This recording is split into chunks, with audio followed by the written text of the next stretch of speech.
Hello everyone, my name is Sergey Golovin, an access to treatment consultant with International Treatment Preparedness Coalition in Eastern Europe and Central Asia, and we are again at the World Conference on Lung Disease in Bali. And today with me I have Mike from Treatment Action Group, an expert on vaccines, TB vaccines, because it's a TB conference. So hi Mike, how are you? I'm good. Enjoying the conference? I am, it's been a good conference. Okay, but talking about vaccines, and specifically TB vaccines, what an exciting period we are having right now on TB vaccines. Can you tell us more? Any interesting news? It's a really exciting time for TB vaccine development. Everybody wants to talk about TB vaccines these days. It was not true in the past. And I think the excitement is coming from the fact that we have several major phase 3 clinical trials that are underway. And if these trials are successful, we will have our first new TB vaccine in over 120 years, which is really an amazing achievement. I say 120 years because it's going to take a little bit of time for the trials to finish, the vaccines to get made, so this won't happen overnight. But there are a couple of candidates that I think people are really excited about, and we can talk more about those. Yeah, can you maybe name the candidates? Any data presented at this conference or before? The leading candidate right now is called M72 AS01E. It's a kind of vaccine that's called a protein adjuvant vaccine. It has these two components to it. And it has been under development for 20-25 years, but has started a phase 3 trial this year. The trial opened in March. It was initially developed by a pharmaceutical company called GSK and is now being taken forward by the Gates Foundation with some support from a British charity called the Wellcome Trust. And this will be the biggest TB vaccine trial really since like the 1960s. It will enroll 20,000 people in 7 countries, and including some people living with HIV and some other important subpopulations. And we expect to have results by 2028. The other leading candidate is called MTB-VAC, and it was developed in Europe, actually initially in Spain, and is now being taken forward by a small Spanish biotech company together with other partners, including manufacturing partners in India and Brazil. And that candidate is gearing up for a phase 2B trial that will open later this year in adults and adolescents. Can you tell us maybe more about why now?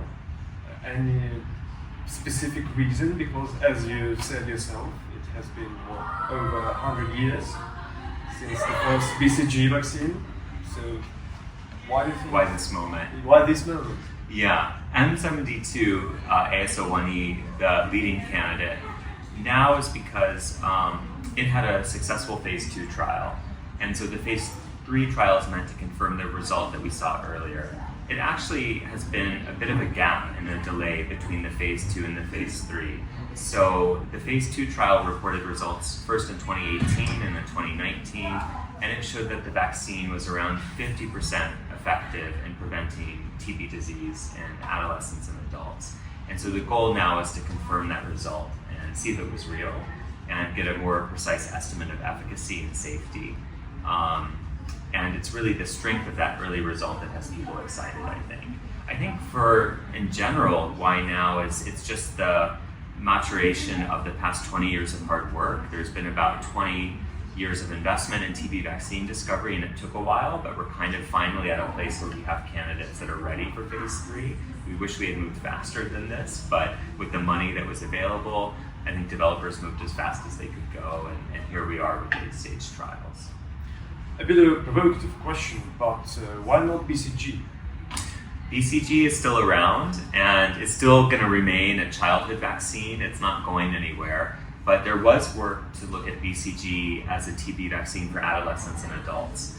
And in particular, whether a second dose of BCG in adolescents would protect against TB infection or maybe eventually TB disease. And there have been some data shown this year, not at this conference, but at other conferences, a study of BCG revaccination in South African adolescents that showed that the vaccine did not have any kind of protective effect for prevention of TB infection. And we saw similar results for BCG, studied actually as a COVID-19 vaccine among healthcare workers.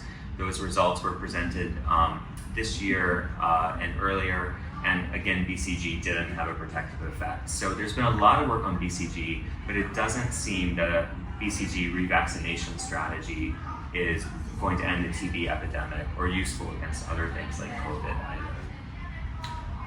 As we move alongside the pipeline development and once the vaccine hits the market, do you or your colleagues have any estimates about the cost? Essentially, the cost is an issue. I know some analysis has been done in terms of estimating the minimal cost of other vaccines, but maybe you can share something exciting about the potential cost of this vaccine? Yeah, it's a really great question and one that we're still waiting for a clear answer on. So the BCG vaccine, which is the TB vaccine that programs are used to paying for now, costs like pennies. You know, it's very, very cheap. This vaccine, whatever it is, when it is licensed and recommended, will be more expensive than that. The exact price is still unknown. For M72, we don't know the price yet because the Gates Foundation and its partners at the Gates Medical Research Institute are still looking for a commercial partner who would manufacture that vaccine. So we actually don't know who's going to make it if the trial is successful. And until that partner is identified, you know, they'll be the ones to kind of set a price. I think what we're thinking as an activist community is we have to recognize what our governments are expecting to pay for TB prevention. And one way to get a sense of that is to look at the cost of TB preventive treatment today, because this is the other big intervention for preventing TB with short courses of drugs. And right now, the sort of best TB preventive treatment regimens cost around $10 per patient course. That's for the 3HP regimen. So I would say we can't be above 10. We know that TB preventive treatment itself is too expensive, so it shouldn't be as much as $10. It should be lower, 8, 7, or perhaps even 6. And so for a vaccine, I think we need to be in the range of probably no more than $5 is where I would throw out my kind of hat. Though I don't know everybody agrees with that, and I think it's likely that we may be more expensive than that, but that's where I would begin.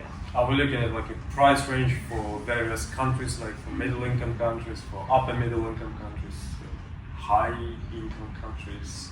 Again, it's a great question. I think we need more transparency here, and this is something that communities should be asking for. The M72 vaccine, again, has these two components, the M72 part and then the AS01 part. Gates is responsible for the M72 part, but the AS01 part is coming from GSK. They've maintained control over that because they use it in other vaccines that they market. And it's the AS01 that we expect may drive the price. And we know that GSK has said that they have a kind of favorable access policy on the vaccine for certain low income countries with high TB burdens, but we don't have a list of what those countries are. They haven't published it. So we need to ask for the list, and we also need to understand what their strategy is in countries that sit outside of the list. But it looks like they're gearing up for some sort of tiered pricing structure, where some countries will pay more and others will pay less. Do you know, are you aware of any talks and negotiations with the big funders, whether they're going to fund the procurement once the vaccine is approved?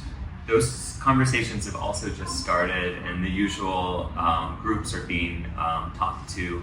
There's a question about Gavi, the Vaccine Alliance, which supports vaccine procurement, but Gavi is really only working directly now with a limited range of low-income countries. Most countries are graduating, losing their Gavi eligibility status, and TB high-burden countries are often not those that are supported by Gavi.